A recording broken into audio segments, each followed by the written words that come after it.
तो स्टूडेंट्स आज जो टॉपिक पढ़ रहे हैं वो है एनर्जी का टॉपिक। एनर्जी हर चीज को चलाती है, हर मशीन को चलाती है, इंसान को चलाती है, पूरे ब्रह्मांड को चलाती है। इस एनर्जी के बारे में आज जो मैं तुम्हें लेक्चर देने वाला हूं, जो तुम पढ़ने वाले हो, तुम लाइफ टाइम में कभी भूलोगे ही नहीं। जब जब एनर्जी बोलोगी तो याद आएगा ये पूरा का पूरा स्लाइड, याद आएगा मेरा चेहरा और मेरी आवाज। इतना बढ़िया तरीके से सीखना है, मगर स्किप नहीं करना, वीडियो की स्पीड को नहीं बढ़ाना, नॉर्मल चलने दो, समझो। क्योंकि ये एक ऐसा टॉपिक है, 9th में आएगा, 10th में आएगा, 11th में आएगा, 12th में आएगा साइंस की। तो एक बार समझ लिया, 4 साल की टेंशन खत्म। और अगर तुम्हारे दोस्त हैं, तुम उनका भला चाहते हो, तो थोड़ा लाइक करो, थोड़ा शेयर करो, थोड़ा हमें हमारे पर प्यार बरसाओ, ठीक है। तो चलने स्टार्ट करते हैं जल्दी से एनर्जी टॉपिक। आइए देखते हैं, मजा आएगा।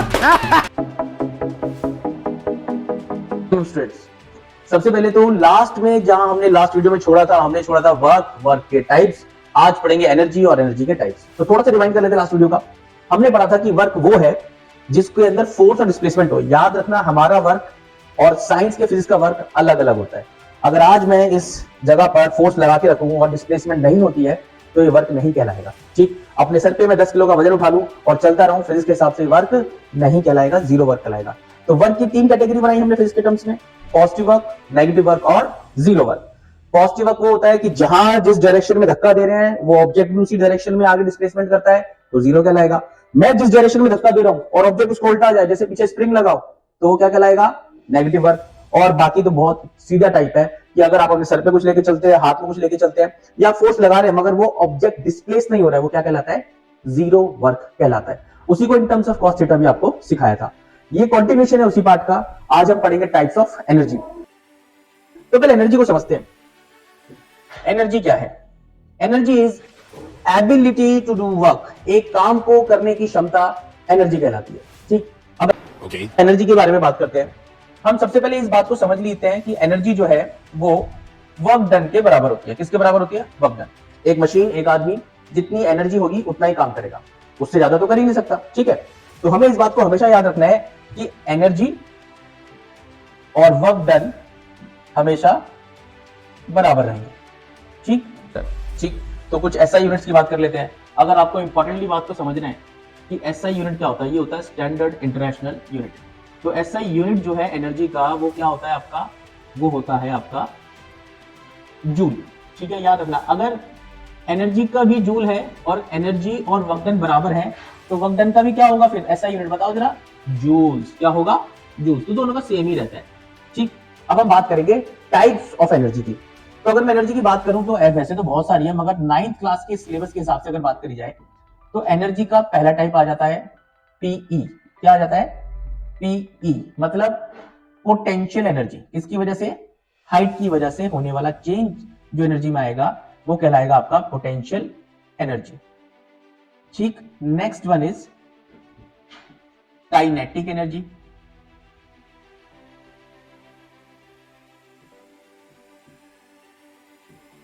और लास्ट वन इज एमई, जिसे हम बोलेंगे मैकेनिकल एनर्जी।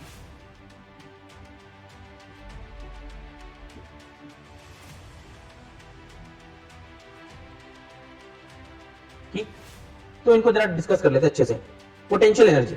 पोटेंशियल एनर्जी का क्या मतलब है? वैसे अगर फॉर्मूला वाइज बात करें तो एम, जी और H. What is M? Mass of the object. Object का जो मास होगा। G, acceleration due to gravity, अगर अर्थ पे है तो acceleration due to gravity of earth. H, height पर कितना है। सपोज ये एक बॉल है मास एम की और ये ग्राउंड है, तो ये जो ग्राउंड है इससे कितना ऊपर है, ये है आपकी हाइट एच। इसी एनर्जी के अंदर, अब जैसे बड़ी सिंपल सी बात को समझते हैं। अगर आप एक बॉल लें और आप इस साइड से छोड़े नीचे और फिर ऊपर से छोड़े तो आपको साउंड ज्यादा आएगा। साउंड ज्यादा क्यों आ रहा है? उसमें ज्यादा एनर्जी भर रही है। कौन सी एनर्जी भर रही है, कौन सी स्टोर हो रही है? वो है पोटेंशियल एनर्जी, हाइट की वजह से, ठीक है। साथ वाली अगर काइनेटिक एनर्जी की बात करते हैं तो इसका फॉर्मूला की अगर बात करी जाए तो हाफ एम वी स्क्वायर, ठीक है। ये मोशन की वजह से होती है कि कोई चीज अपनी जगह से, जैसे कि मान लीजिए एक बॉल है एम और ये ग्राउंड पर ही और ये जा रही है वी वेलोसिटी से, तो आप बहुत सिंपली बात समझ सकते हैं कि अगर मैं एक छोटा सा ही जो पेन ही ले लूं, ठीक है, और मैं आपको बड़े प्यार से हिट करूं, बहुत तेजी से हिट करूं, पेन वही है, हाथ वही है, हिट तेज क्यों हो रहा है? इसकी वेलोसिटी घट बढ़ रही है। वेलोसिटी घटने बढ़ने की वजह से इसमें एक एनर्जी स्टोर हो रही है, वो एनर्जी है काइनेटिक एनर्जी। और ऐसी कोई जहां पर पोटेंशियल एनर्जी भी मिल जाए और काइनेटिक एनर्जी भी मिल जाए, उन दोनों को मिला के बनती है मैकेनिकल एनर्जी। और हम ये बहुत डिटेल में पढ़ने वाले हैं, ये तो सिर्फ इंट्रोडक्शन है आपका। ठीक, नेक्स्ट जब मैं इसकी स्लाइड आपको करके दिखाऊंगा तो उसमें हम सिर्फ पोटेंशियल एनर्जी की बात करेंगे, फॉर्मुलास की बात करेंगे, टाइप्स ऑफ न्यूमेरिकल की बात करेंगे और क्वेश्चंस की बात करेंगे। ठीक, सही बात है। तो अब डिटेल में सीखते हैं पोटेंशियल एनर्जी। सबसे पहली बात तो छोटी क्लासेस में पोटेंशियल एनर्जी को सीधा बताया जाता है कि ये बॉल है, ये जितना ज्यादा ग्राउंड से ऊपर जाएगी उतना ज्यादा इसमें पोटेंशियल एनर्जी भर जाएगा। मगर ऐसा नहीं है, हमेशा एक बॉल को या एक मास को आप कंसिडर नहीं कर सकते। पोटेंशियल एनर्जी सिर्फ हाइट की वजह से ही नहीं हो सकती है, ऐसा नहीं है। और कौन कौन सी वजह से पोटेंशियल एनर्जी किसी भी ऑब्जेक्ट में स्टोर हो सकती है, वो है सपोज बो एंड एरो। देखा ही होगा आपने, अगर मैं एक एरो को, अगर मुझे एरो को क्या करना है, इधर करना है, तो ये जो इसका स्ट्रिंग है इसको खींचने से क्या भर रहा है, स्ट्रिंग में पोटेंशियल एनर्जी भर रही है। यही पोटेंशियल एनर्जी जो है रिलीज करा रही है इस एरो को। और आपके पास सपोज आप मान लीजिए कि ये एक सीट है और आप इस सीट पे बैठे हैं, ठीक है, दिस इज, और इस सीट के नीचे मैं क्या लगा दूं, स्प्रिंग। जब आप बैठेंगे तब ये क्या हो जाएगा, प्रेस, और फिर हो सकता है कि ये क्या हो सकता है, तुमको बाउंस कर दे। तो वो स्प्रिंग में क्या आ गई, स्प्रिंग में, इस स्ट्रिंग में, या फिर आपके पास कोई इलास्टिक बैंड है, रबर बैंड है, इन सभी को जब आप स्ट्रेच करते हैं तो इसमें एक एनर्जी स्टोर हो जाती है। वो एनर्जी क्या है, वो एनर्जी है पोटेंशियल एनर्जी। मगर हमारे पास इतना सब कुछ है नहीं पढ़ने के लिए, क्योंकि हम पढ़ रहे हैं अपने सिलेबस के वाइज। सिलेबस वाइज हमें फोकस करना है सिर्फ और सिर्फ potential energy due to height, और इससे आगे हमें नहीं सीखना। ठीक, तो चलिए आगे चलते हैं। तो सबसे पहले पोटेंशियल एनर्जी की बात कर ली हमने, क्या होती है, पीई जो लिखते हैं पोटेंशियल एनर्जी है ये। ठीक, फॉर्मूला मैंने आपको बता दिया, M G H. Capital H भी हो सकता है, स्मॉल एच भी हो सकता है, दोनों हो सकते हैं। ठीक है, अब क्वेश्चन कैसा आएगा, मैं तुम्हें क्वेश्चन का टाइप बताता हूं। मान लेते हैं कि हमारे पास एक बॉल है, जिस बॉल का मास m है, तो ये हो गया आपका क्वेश्चन। और क्वेश्चन भी मैं आपको समझा के क्लियर कर देता हूं। इस बॉल को तुमने 5 मीटर्स ऊपर उठा दिया, यहां तक ले गए। ठीक है, तो बॉल उठा रहे हो, काम कर रहे हो ना, तो इसमें कितनी एनर्जी लगेगी, उतना ही काम होगा। तो हमसे अगर कोई वर्क डन पूछे, क्या पूछे, वर्क डन, तो वैसे वर्क डन का फॉर्मूला क्या होता है, हमने पार्ट 1 में जो पहले पढ़ा था, तो पढ़ा था F डॉट S होता है। ठीक, हम ये भी जानते हैं कि वर्क डन जो होता है वो F S कॉस थीटा होता है। मगर आज के इस वीडियो में सबसे पहले मैंने तुम्हें क्या बताया, वर्क डन क्या होता है, वर्क डन एनर्जी के बराबर भी होता है, वर्क डन एनर्जी के बराबर भी होता है। यही है मेन बात। अभी ये सीखा हमने कि इंसान हो चाहे मशीन हो, काम कितना करेगी, जितनी एनर्जी है। तो मैं चाहूं तो इस वर्क डन से, इस फॉर्मूला से एक फॉर्मूला ये भी बना सकता हूं कि वर्क डन बराबर होगा पोटेंशियल एनर्जी के बराबर, जिस एनर्जी पे तुम ले गए।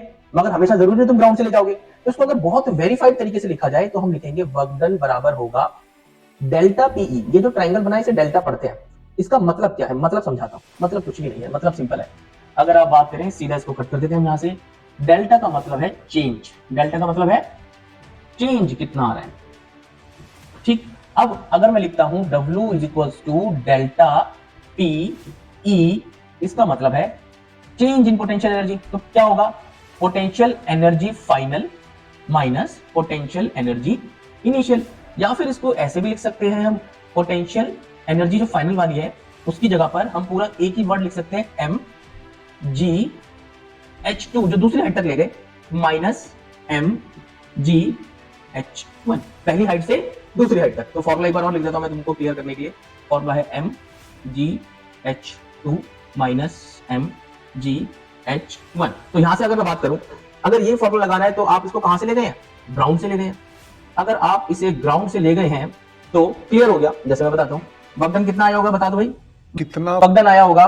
सर मास इसका कितना है, 5 मीटर ले गए हम, मास मान लेते हैं इसका 5 kg, इजी करने के लिए। ठीक है, जी आपको पता है कितना आ जाएगा, ये भी 5, जी मैंने 10 ले लिया, H2 आपकी 5 है, 5 5 25 और 25 इंटू 10 माइनस 0 कर रहा हूं मैं। 0 क्यों कर रहा हूं, यहां बता दो हाइट 1 क्या है, हाइट 1 0 है ना, यहां पर भाई 0 है, गोल गोल 0 है, बिल्कुल 0 है। क्यों 0 है, ग्राउंड पर है, ऊंचाई कितनी है, 0 ऊंचाई है, तो H आ गया 0, तो माइनस 0। तो यहां से आपके पास आ गया 250 है क्या, वर्क डन, यूनिट क्या होता है, जूल्स। तो आप इस तरीके से पोटेंशियल एनर्जी के क्वेश्चंस को कर सकते हैं। ठीक, समझ में आया। अब पढ़ेंगे काइनेटिक एनर्जी। ठीक है, समझ गया। आइए देखते रहेगा। वर्क पढ़ लिया, टाइप्स ऑफ वर्क पढ़ लिए, पोटेंशियल एनर्जी पढ़ ली, अब पढ़नी है काइनेटिक एनर्जी। ठीक है, अगर काइनेटिक एनर्जी को मोटे तौर पर समझाया जाए तो ये किसी भी इसके मोशन की वजह से होगी। किसकी वजह से होगी, एनर्जी मोशन की वजह से होगी। तो हम पहली बात समझ लेते हैं कि ये काइनेटिक एनर्जी मोशन की वजह से होती है। मोशन क्या होता है? मोशन मतलब जब कोई चीज रेस्ट पे ना हो, चल रही हो, उसके अंदर स्पीड हो, वेलोसिटी हो। ठीक, जैसे फॉर एन एग्जांपल, अगर एक बॉल रेस्ट पर है, किस पर है? रेस्ट पर है। अगर ये रेस्ट पर है तो बताओ जिसकी काइनेटिक एनर्जी क्या होगी? इसकी काइनेटिक एनर्जी जीरो होगी। जीरो क्यों होगी? जीरो इसलिए होगी क्योंकि अगर तुम काइनेटिक एनर्जी का फॉर्मूला इस पे अप्लाई करोगे, जो कि होता है हाफ एम वी स्क्वायर। क्या होता है? Half M V square. भाई अगर कोई चीज रेस्ट पे है तो उसकी वेलोसिटी क्या होनी चाहिए? उसकी वेलोसिटी तो जीरो होनी चाहिए। मीटर पर सेकंड में लगा दो साथ में, ठीक, तो उसकी वेलोसिटी 0 मीटर पर सेकंड होनी चाहिए। अगर आप v की वैल्यू में 0 पुट करेंगे तो आपको यह बात पता चल गई कि भाई जो भी रुकी हुई चीज होगी, जो भी चीज रेस्ट पे होगी, उसके अंदर किसी भी तरीके की कोई काइनेटिक एनर्जी नहीं होगी। तो इसलिए बोला जाता है काइनेटिक एनर्जी किसकी वजह से है? मोशन की वजह से है, वेलोसिटी की वजह से है। ठीक है, अब जैसे हम वेलोसिटी को जानते हैं तो काइनेटिक एनर्जी को समझ लेते हैं। जब हम वेलोसिटी की बात करते हैं, किसकी बात करते हैं? वेलोसिटी। तो वेलोसिटी दो टाइप की होती है। ठीक, इनिशियल वेलोसिटी, पता ही होगा आप लोगों को, इनिशियल मतलब जब स्टार्ट होती है और एटलीस्ट जहां तक फाइनली पहुंची, तो फाइनल वेलोसिटी। अब ये जो फाइनल वेलोसिटी है, ध्यान से देखना, आप इसको किससे रिप्रेजेंट करते हो? v से, और आप इसको किससे रिप्रेजेंट करते हो? u से। तो u और v से ही हमें रिप्रेजेंट करना है। फाइनल वेलोसिटी और इनिशियल वेलोसिटी की वजह से काइनेटिक एनर्जी भी बदल जाती है, फाइनल काइनेटिक एनर्जी और इनिशियल काइनेटिक एनर्जी। ठीक, देखो इधर फॉर एन एग्जांपल, हम इस एग्जांपल से समझते हैं कि अगर हमारे पास एक कार है, ठीक, अब ये कार आराम से मजे से चल रही है, कितनी स्पीड पे? 40 मीटर पर सेकंड पे। ठीक, फिर क्या होता है? कार को स्पीड बढ़ानी है, वो एक्सीलरेटर दबाते हैं और अब यही गाड़ी जो 40 में चल रही थी, ये चलने लग जाती है 60 मीटर पर सेकंड पे। मतलब अगर हमें देखा जाए क्वेश्चन में क्या क्या दिया है, हमें दिया है क्वेश्चन में सबसे पहले u कितना मिला है? 40। इनिशियली किस पे चल रही थी वो? 40 की स्पीड पर, और फाइनली कहां पहुंची वो? 60 की स्पीड पर। अब हमें पूछा क्या जा रहा है? सबसे पहली बात आपसे पूछ रहे, बता दो जी, पहला काम तो ये बता दो कि इसकी काइनेटिक एनर्जी में कितना बदलाव आया है, यानी कि डेल्टा के ई, और दूसरा काम ये बता दो कि वर्क कितना हुआ है। तो सबसे पहले हम निकालने जा रहे हैं टू फाइंड, क्या निकालने जा रहे हैं हम? डेल्टा के ई। और अगर डेल्टा के ई का मतलब क्या होता है? डेल्टा का मतलब क्या बताएगा? चेंज। तो चेंज इन काइनेटिक एनर्जी, तो चेंज इन काइनेटिक एनर्जी आ जाएगा kinetic energy final minus kinetic energy initial. ठीक है, तो फाइनल काइनेटिक एनर्जी का फॉर्मूला बताओ जल्दी से। हाफ एम, हाँ जी, v square minus half m u square. ये फॉर्मूला हो गया। फॉर्मूला वैल्यू पुट कर दो। मास, गाड़ी का मास ले लेते हैं 1000 केजी, इससे ज्यादा बड़ी गाड़ी तो नहीं लेंगे हम। ठीक है, तो ये आ जाएगा आपके पास डेल्टा के ई। तो दिस इज योर डेल्टा के ई फॉर्मूला। चलिए, तो डेल्टा के ई हम निकालने जा रहे हैं। हमारी जितनी जरूरतें थी वो सारी पूरी है इसमें पुट करने के लिए। हाफ को तो हाफ ही लिखेंगे, इसकी कोई वैल्यू नहीं चाहिए। एम को भी एम ही लिखेंगे, मगर मैं क्या करने जा रहा हूं, मैं ना कॉमन निकाल रहा हूं। बार बार कैलकुलेशन करने से अच्छा है कि सीधा सीधा यहीं पुट कर दे, v square minus you square. ठीक है, तो ये आ जाएगा हाफ मल्टीप्लाई बाय 1000। मास कितना था? 1000। वी कितना है आपका? 60 मीटर, तो 60 का स्क्वायर माइनस 40 का स्क्वायर। ठीक है, अब इसको पूरा सॉल्व कर देते हैं। तो ये आ जाएगा कितना आपका? 6 6 36, 2 0 ये हो गए। ठीक, 4 4 16, तो 1600 ये हो गया। अब 36 में से 16 जाएंगे तो कितना बचेगा? यहां पे हम देखेंगे तो 2000 मल्टीप्लाई बाय 1000 मल्टीप्लाई बाय 1/2। 2000 को कट कराओ। ठीक है, कितना आ गया? 1000 टू 1000, ये आ गया आपका डेल्टा के ई, चेंज इन काइनेटिक एनर्जी आ गई आपकी। कितनी आ गई? ये आ गई आपकी 1, और 3 0 यहां से और 3 0 यहां से, तो क्या लिखेंगे इसको? 6 0, 1 2 3 4 5 और ये 6, या फिर सीधा 10⁻6 जूल्स। आप चाहो तो किलो जूल्स में कन्वर्ट कर सकते हो। तो ये मेरे पास है डेल्टा के ई। पूछा क्या है? Work done. अभी मैं फिर आपको बता दूं, कोई मशीन, कोई इंसान उतना ही काम कर सकता है जितनी उसमें एनर्जी होती है। तो ये जो एनर्जी आई है ना, डेल्टा ई जो आई आपके पास, जिसको हम क्या बोल रहे थे? चेंज इन काइनेटिक एनर्जी, इसी के बराबर हुआ है वर्क डन। तो ये डब्ल्यू जो इंजन ने करा स्पीड बढ़ा के, वो भी कितना आ जाएगा? 10⁻6 जूल्स। कभी कभी वर्क डन नेगेटिव भी आ सकता है, मगर वो जस्टिफाइड होता है। अगर मान लीजिए मैं ब्रेक की बात करता हूँ, ब्रेक भी कितना काम करे, गाड़ी चल रही है, अगर रेस्ट पे आ जाती तो क्या होता? ठीक है, ऐसा कुछ सिनेरियो में नेगेटिव भी आ सकता है। फाइनल आंसर तो ये है 6। क्लियर? Kinetic energy clear? यही काइनेटिक एनर्जी, इसी तरीके से क्वेश्चन आएंगे, चेंज इन काइनेटिक एनर्जी के आएंगे। बचा लास्ट मैकेनिकल, उसे और डिस्कस कर लेंगे। समझिए।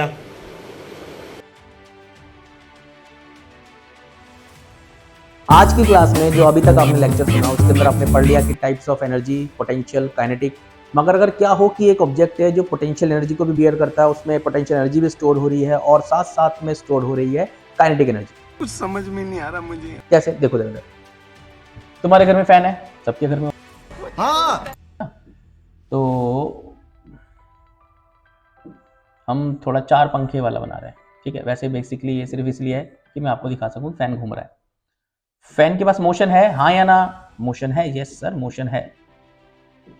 फैन हाइट पे लगा हुआ है कि नहीं लगा हुआ है? बिल्कुल सर, कम से कम 10 फीट की नहीं तो 8 फीट की हाइट पे तो लगा ही होगा, 8 फीट तो होगा।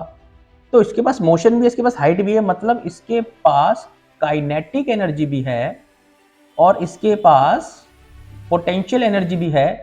तो ये तो अलग एनर्जी हो गई, यही पढ़ने जा रहे हैं। इसी को बोलते हैं मैकेनिकल एनर्जी। तू समझा? नहीं, तू समझा नहीं। ठीक है, यही हमारा टॉपिक है। क्लियर? तो अब हम बात करते हैं मैकेनिकल एनर्जी की।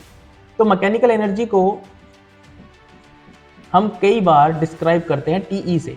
What is T? That is total energy. क्योंकि क्लास 9 के हिसाब से अगर हम देखें तो हमने 2 एनर्जी पढ़ी है। थ्योरेटिकली तो बहुत सारी एनर्जीज होती हैं, आप देख सकते हैं potential, kinetic, chemical energy, electricity energy, muscular energy. हाँ, ये भी मस्कुलर एनर्जी भी होती है। जो हम खाना खाते हैं ग्लूकोज से, वो मसल्स में कन्वर्ट होता है, मसल्स की एनर्जी में कन्वर्ट होता है। उस मसल्स की एनर्जी से आप क्या कर रहे हो? साइकिल चला रहे हो, आपके पैरों की मसल से एनर्जी साइकिल चल रही है, किसमें चल रही है? काइनेटिक एनर्जी में कन्वर्ट हो रही है। तो यही है एनर्जी के बारे में बात, ठीक है। तो कई बार हम इसे टोटल एनर्जी भी लिखते हैं, ठीक, टोटल एनर्जी, ठीक। अब ये जो टोटल एनर्जी है किससे मिलके बना है?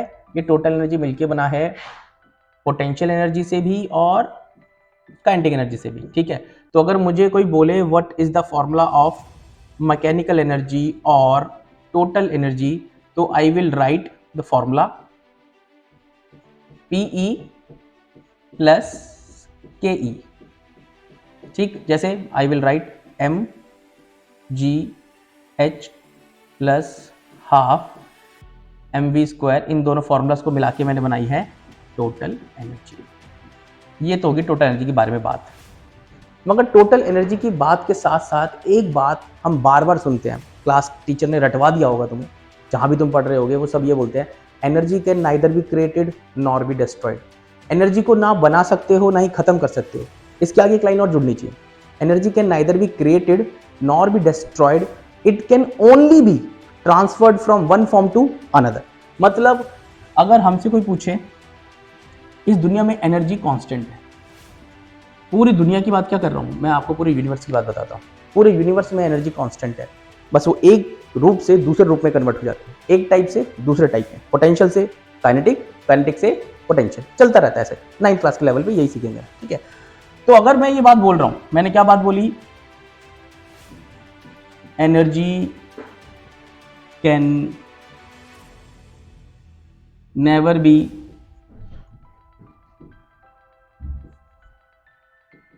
ठीक, एनर्जी को बनाया नहीं जा सकता एंड में transferred one form to another, one form to another. ये बात मैं बोल रहा हूं और इसी को हम साबित करेंगे। तो मैंने बात बोल दी, एनर्जी जो है वो can not be created, can not be destroyed, it can only be transferred from one form to another. बात तो पूरी हो गई, मगर बात हुई ना, ये तो मैं बोल के बता रहा हूं। अब बात होती है साइंस में प्रूफ की। अच्छा, तो क्या मैं इस बात का प्रूफ दे सकता हूं जो तुम्हें बोल रहा हूं? हाँ, मैं प्रूफ दे सकता हूं। तो हम जो है एक फ्रीली फॉलिंग ऑब्जेक्ट, अब ये क्या होता है, एक ऑब्जेक्ट को जब आप बिना एनर्जी दिए छोड़ देते हैं, बस छोड़ दिया, नीचे गिर गया, बस छोड़ दिया, नीचे गिर गया। एक तो ये तरीका है फेंकने का, इससे आपने उसके अंदर वेलोसिटी दी है, आपको छोड़ना है, ड्रॉप करना है। जब आप ड्रॉप करते हैं तो इनिशियल वेलोसिटी 0 होती है, उस ऑब्जेक्ट को हम बोलेंगे फ्रीली फॉलिंग ऑब्जेक्ट, ठीक। तो हम जो है एक ऑब्जेक्ट मान लेते हैं जिसका मास m है और मैं उसे ग्राउंड के h हाइट ऊपर ले जा रहा हूं। कहां ले जा रहा हूं? ग्राउंड के ऊपर, h हाइट ऊपर, ठीक है।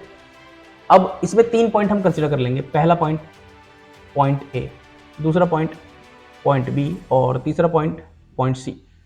अगर एनर्जी कांस्टेंट है, अगर साइंस ये बोल रही है कि एनर्जी घटती नहीं है, बढ़ती नहीं है, ट्रांसफर होती है, तो इन तीनों जगह पर एनर्जी क्या आनी चाहिए, सेम आनी चाहिए। अगर तीनों जगह पे फॉर्मूला एग्जैक्टली ए पॉइंट पे, बी पॉइंट पे, सी पॉइंट पे बिल्कुल सेम आता है, तो ये बात साबित हो जाएगी कि एनर्जी घटती भी नहीं है, बढ़ती भी नहीं है, सिर्फ ट्रांसफर होती है। देखो, तो बॉल का मास कितना है, m। तो अब हम जरा यहां पर बात करेंगे TEA, इसका मतलब क्या हुआ, total energy at point A. ठीक है, तो total energy at point A कितनी है, जरा ध्यान से देखना, जो भी पोटेंशियल एनर्जी होगी पॉइंट ए पर प्लस जो भी काइनेटिक एनर्जी होगी पॉइंट ए पर। ठीक है जी, यही टोटल एनर्जी मिलकर ए पे होनी चाहिए। तो पोटेंशियल एनर्जी तो मुझे पता है जी, क्या पता है, mgh। काइनेटिक एनर्जी बता दो, क्या बोला मैंने, इसको छोड़ना है, u क्या होना चाहिए, 0। अरे जब किसी का u 0 होगा, यानी कि इनिशियल वेलोसिटी 0 होगी, तो काइनेटिक एनर्जी भी क्या हो जाएगी, कंप्लीटली 0 हो जाएगी। तो total energy at point A कितना आ गया, mgh प्लस 0, और यू कैन जस्ट राइट कि टोटल एनर्जी पॉइंट ए पे है mgh। मगर याद रखना ये ऑब्जेक्ट कैसा है, फ्रीली फॉलिंग है। कैसा है ये, फ्रीली फॉलिंग। ठीक है, तो इसको मान लेते हैं फर्स्ट इक्वेशन। अगर हमारी साइंस में दम है, हमारी बात में दम है, तो जो एनर्जी हमें पॉइंट ए पे मिली है वही मिलनी चाहिए बी पर, और वही मिलनी चाहिए सी पर। तो बी पे देखते हैं, total energy at point B, ये भी किससे मिलकर बनी होगी, potential energy at point B plus kinetic energy at point B. ठीक है, अब क्या करना है इसके अंदर, इसको तो सिंपल लिख के चलो ऐसे ही। अब तुम पोटेंशियल एनर्जी बता दो जी बी पॉइंट पे कितनी है। पोटेंशियल एनर्जी ये नहीं होती कि हवा में कितनी है, पोटेंशियल एनर्जी ग्राउंड से कितनी ऊपर है। तो हमने इसे ग्राउंड से ऊपर लेट कर लिया कि वो तो बड़ी हाइट थी h, छोटी हाइट मान लिया, ग्राउंड से कितना ऊपर है, स्मॉल h। तो पोटेंशियल एनर्जी आ जाएगी mg, कैपिटल H के स्मॉल h, स्मॉल h। क्यों आएगा स्मॉल h, क्योंकि ग्राउंड से जितने ऊपर होती है वही उसकी पोटेंशियल एनर्जी होती है। कितना ऊपर है ये, इतना ऊपर है, तो ये छोटे h के बराबर। नेक्स्ट, काइनेटिक एनर्जी आ जाएगी half m v b square. B लिखने का मेरा सिर्फ इतना मतलब है कि बी पॉइंट की वेलोसिटी है। ठीक है, आप इसे चाहो तो सिर्फ वेलोसिटी लिख सकते हो, समझाने के लिए बी लिखा है। क्लियर। अब जरा साइड में थोड़ी सी कैलकुलेशन करनी पड़ेगी। एक फॉर्मूला होता है v square minus you square is equals to 2s। इसको थोड़ा चेंज कर रहे हैं, v स्क्वायर बी वाले पॉइंट का माइनस 0। अरे 0 क्यों लगा रहे हो सर, भाई ऊपर क्या करा था, यहाँ 0 लिया ना। इनिशियली कैसे आया, इनिशियली ड्रॉप हुआ है, इनिशियली हर जगह क्या रहने वाला है, 0 रहने वाला है। 2 ए की जगह पे क्या आ जाएगा, जी, क्योंकि हम बात कर रहे हैं ग्रेविटी की। S is displacement. यहाँ डिस्प्लेसमेंट कितना हुआ है बता सकते हो मुझे, कितना नीचे गिरा है, बताओ जरा कितना नीचे गिरा है, h माइनस एच। देख लो, दिखाता हूं तुम्हें। अगर ये पूरी की पूरी लेंथ h है, उसमें से इतना माइनस कर देंगे, तो ये बचा हुआ हिस्सा जो है यहां से यहां तक कितना आ जाएगा, h माइनस, इतना ही तो गिरा, इतनी तो काइनेटिक एनर्जी बनेगी। ठीक, अब इसकी वैल्यूज को अगर हम देखें तो वी बी का स्क्वायर है वो मेरे पास आ चुका है इक्वल्स टू 2g h बड़ा वाला माइनस छोटा h। क्लियर, वैल्यूज पुट कर देते हैं और देखते हैं क्या आती है टोटल एनर्जी। ध्यान रखना आनी क्या चाहिए, mg कैपिटल h आनी चाहिए। ठीक है, चलो, TEB is equals to mgh plus half, जैसे लिखा था वैसे लिख दिया, m जैसे लिखा था वैसे लिख दिया, VB की जगह पे उसकी वैल्यू को डाल दिया, multiply by 2g capital H minus small h। Clear. अब TEB आ जाएगा आपके पास mgh, ठीक है, प्लस अगर इसको इससे मल्टीप्लाई करोगे तो 2g कैपिटल H और m, ठीक, तो यहां से आ जाएगा 1/2 multiply 2mg capital H minus 1/2 2mg small h। 2 से 2 को कैंसिल कर दो। तो नेक्स्ट स्टेप में टोटल एनर्जी एट बी जो है वो आ गई आपके पास सिंपली mgh, ठीक, प्लस mg कैपिटल H, ध्यान से देखना हो क्या रहा है, minus mg small h plus minus क्या बच गया, टोटल एनर्जी एट बी भी क्या आ रही है ना बात समझ में, इसलिए कहते हैं एनर्जी कंजर्व्ड है। साबित कर रहे हैं हम इस बात को, mgh। क्लियर। अगर आधी बात सच हुई तो पूरी बात भी सच होगी। सी पे भी चेक कर लेते हैं, अगर सी पर भी टोटल एनर्जी क्या आ गई, mgh, तो ये बात साबित हो जाएगी energy can neither be created nor be destroyed, it can only be transferred. यहां पर पोटेंशियल एनर्जी जीरो थी तो सारी एनर्जी किसने ले ली? पोटेंशियल ने। यहां पर आधी आधी से नहीं, मतलब थोड़ी थोड़ी पोटेंशियल है, थोड़ी काइनेटिक है। सी पॉइंट पे ढूंढेंगे तो इस बात का जवाब मिल जाएगा कि ये ट्रांसफर कर रहे हैं बस, ठीक है। तो ये आ गया आपका total energy at point C. ये किससे मिलकर बना होगा? पोटेंशियल एनर्जी सी पर प्लस काइनेटिक एनर्जी सी पर। क्लियर है? पोटेंशियल एनर्जी बताओ जी सी पर। सी पर हाइट कितनी है? सी पर जीरो हाइट है, तो भाई पोटेंशियल एनर्जी क्या पूरी जीरो हो गई? हाँ भाई पूरी जीरो हो गई। m इंटू जी इंटू जीरो लिखोगे तो मल्टीप्लाई जीरो से क्या हो जाएगी? पूरी जीरो। काइनेटिक एनर्जी क्या आ जाएगी? हाफ m, और c का पॉइंट है तो vc लिख दिया, आप चाहो तो v भी लिख सकते हो, ठीक है। तो ये आ गई आपकी total energy at point C. Total energy at point C में ये तो है ही नहीं, क्या बचा? Half m। अब vc की स्क्वायर का देखना, कुछ मिलता जुलता ऐसे करना पड़ेगा, वो निकालवा देता हूँ। तो vc स्क्वायर जो है जब आप इसको ढूंढोगे तो ऐसा करते हैं, vc के लिए थोड़ा स्पेस कम है, मैं यहाँ पर vc स्क्वायर निकाल के सिखा जाऊँ आपको, ठीक। तो फिर दोबारा से फॉर्मूला वही होगा, vc square minus U C square is equals to 2g, और h पूरा h c तक पूरी हाइट गिरा है, c तक पूरी हाइट गिरा है, तो ये आ जाएगा 2gh। और यूसी कितना है भाई? इनिशियली तुमने इनिशियल वेलोसिटी क्या दी है? 0 दी है, तो क्या आ गया? vc का square equals to 2gh। Put कर देते हैं वैल्यू, हाफ यही रहा, m वाला vc की स्क्वायर की जगह पे क्या आ जाएगा? 2gh। 2 से 2 कैंसिल। टोटल एनर्जी एट सी बता दो जरा जोर से चिल्ला के। mgh। मतलब from first, from second, from third हम कह सकते हैं सारी एनर्जी बराबर है। TEA बराबर है TEB और बराबर है TEC। Energy can neither be created nor be destroyed, it can only be transferred. देखो वहां काइनेटिक एनर्जी जीरो थी तो सारी टोटल एनर्जी सिर्फ पोटेंशियल थी, या पोटेंशियल एनर्जी जीरो है तो सारी टोटल एनर्जी काइनेटिक है। ये ट्रांसफर होती है एक दूसरे के अंदर, खत्म कभी नहीं होती, ठीक है। बात तो सही है। चाहते मैं तुम्हें एक आखिरी और सबसे महत्वपूर्ण मैं अपने स्टूडेंट्स को याद रखने के लिए एक तरीका बताता हूँ। असली फॉर्मूले सच mgh mgh mgh, ठीक है। ना मेरे ये शब्द। तो इसी तरीके से इस चैप्टर का पूरा एंड हो जाता है, ये चैप्टर की सारी थ्योरी कन्वर्ट होती है। और इस चैप्टर के डाउट्स लेने के लिए, न्यूमेरिकल समझने के लिए हम और ऐसे सेशन रखेंगे, उसको जरूर ज्वाइन करिएगा। जब तक के लिए लाइक करो, सब्सक्राइब करो और चैनल पे प्यार बरसाते रहो।